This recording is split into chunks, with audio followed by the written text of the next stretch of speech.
खबरें जो आपको सीधे जोड़ती हैं हमसे, जिनका आपकी जिंदगी पर होता है सीधा असर। खबरों की वही तस्वीर, बिना बदले बिना डरे, जज्बा सच का लिए, सच दिखाते हैं। ऑयल इंडिया लियाफी की 77वीं राष्ट्रीय कार्यकारिणी आज दिनांक 12 जुलाई एवं कल 13 जुलाई की रात तक काशी विश्वनाथ की नगरी बनारस में आयोजित की जा रही है। ऑयल इंडिया लियाफी के राष्ट्रीय अध्यक्ष श्री नयन कुमार कमल तथा महासचिव मुख्यालय डॉक्टर कुलदीप भौलिया ने बताया कि इस सभा में भारतीय जीवन बीमा निगम के 113 मंडल कार्यालयों तथा 8 जोनल कार्यालय से ऑल इंडिया लियाफी के अध्यक्ष, महासचिव एवं कोषाध्यक्ष पधारे। इस मीटिंग में श्री सोमेश विश्वास, पवन उपाध्याय, सर्वेश पांडे एवं राकेश पांडे भारतीय मजदूर संघ बीएमएस की ओर से पधारे।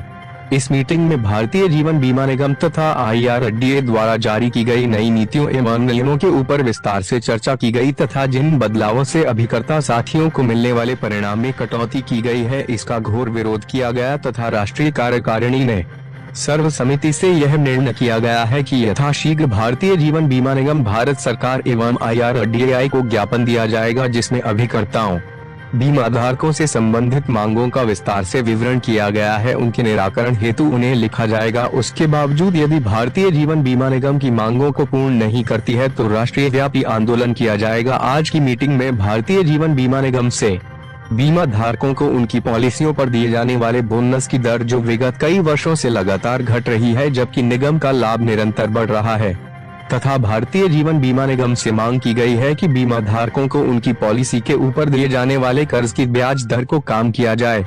77वीं राष्ट्रीय कार्यकारिणी की बैठक में भारत सरकार से मांग की गई है कि बीमा धारकों की पॉलिसी तथा पॉलिसी पर दिए गए लोन की ब्याज दर पर लगने वाला GST हटाया जाए तथा IRDAI से मांग की कि वह निगम द्वारा अभिकर्ताओं को दिए जाने वाले कमीशन की दर जो 1956 से आज तक कभी बढ़ाई नहीं गई है, जबकि पिछले कुछ सालों में कुछ प्लांट्स में इसे कम किया गया है, उसे बढ़ाया जाए तथा राष्ट्रीय कार्यकारिणी में IRDAI से मांग की है कि पॉलिसी धारकों द्वारा प्रथम वर्ष की किस्तें के जमा होने के तुरंत बाद सरेंडर किए जाने की जो घोषणा की है उसे वापस लिया जाए और सरेंडर वैल्यू 3 साल के बाद ही दिए जाने की पूर्ववर्ती व्यवस्था को पुनः लागू किया जाए एवं IRDAI का हवाला देकर भारतीय जीवन बीमा निगम ने सरेंडर किए जाने पर बीमा एजेंट का कमीशन रिकवर करने के क्लोबैक के आदेश को तुरंत प्रभाव से वापस लिया। ऑल इंडिया लियाफी राष्ट्रीय अध्यक्ष। नयन भैया, आज जो मीटिंग है 3 दिवसीय, किस तरह का मीटिंग है? आज जो मीटिंग है, हमारे पूरे देश के प्रतिनिधि लोग आए हुए हैं। 108 डिवीज़न है पूरे देश में, 113 डिवीज़न है, लेकिन और अलग अलग वेरियस डिवीज़न है, लेकिन 108 डिवीज़न के प्रतिनिधि लोग आए हुए हैं पूरे देश के अलग अलग क्षेत्रों से। आज पूरा देश का यहाँ संगम है, अभिकर्ता संसद चल रहा है और आज का मीटिंग का उद्देश्य है अभिकर्ताओं को सर्वांगीण उत्थान, विकास और अपने पॉलिसी धारक को अच्छा सा एक बढ़िया व्यवस्था के तहत उनका maturity claim, death claim, bonus में बढ़ोतरी हो, इन सभी डिमांडों पर अपना कार्यक्रम चल रहा है।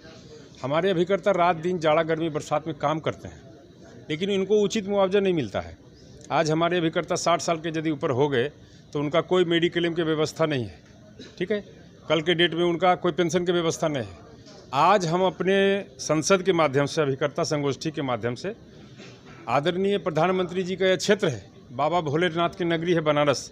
आज यहाँ से हम अपील करना चाहेंगे कि हमारे अभिकर्ताओं को सामाजिक सुरक्षा दायित्व में लाया जाए और सभी अभिकर्ताओं को परिवार सहित सामाजिक सुरक्षा दायित्व में जो हमारा फैसिलिटी होता है, पेंशन का, ग्रेच्युटी का, अन्य बेनिफिट जितना होता है वो हमें मिलना चाहिए। LIC प्रबंधन से कहते हैं कि हमारे अभिकर्ता जो रात दिन काम करते हैं, इनका परिवार के विकास के लिए समुचित इनका जो देखभाल करने के लिए जो अपना वेलफेयर स्कीम होता है, वह वेलफेयर स्कीम को भी लागू किया जाए। हम लोग जितना काम करते हैं उसी का दाम मिलता है। हम चाहते हैं क्या, हम मजदूर हैं लेकिन मजदूर का दर्जा नहीं है, रियल में पीस रेटेड वर्कर जैसा मेरा अभिकर्ता रात दिन जाड़ा गर्मी बरसात में काम करता है। मजदूर का काम हम करते हैं, लेकिन दूसरे ग्रुप के लोग कहते हैं दुनिया का मजदूर एक हो, हम मजदूर हैं। रियल में मेरे अभिकर्ता मजदूर है और हम भारत सरकार से डिमांड करते हैं कि हमको मजदूर के दर्जा दिया जाए। अब मजदूर के दर्जा में जो हमारे लोगों को प्रॉफिट होना चाहिए, जो बेनिफिट होना चाहिए, जो विकास के लिए होना चाहिए, वो मिलना चाहिए।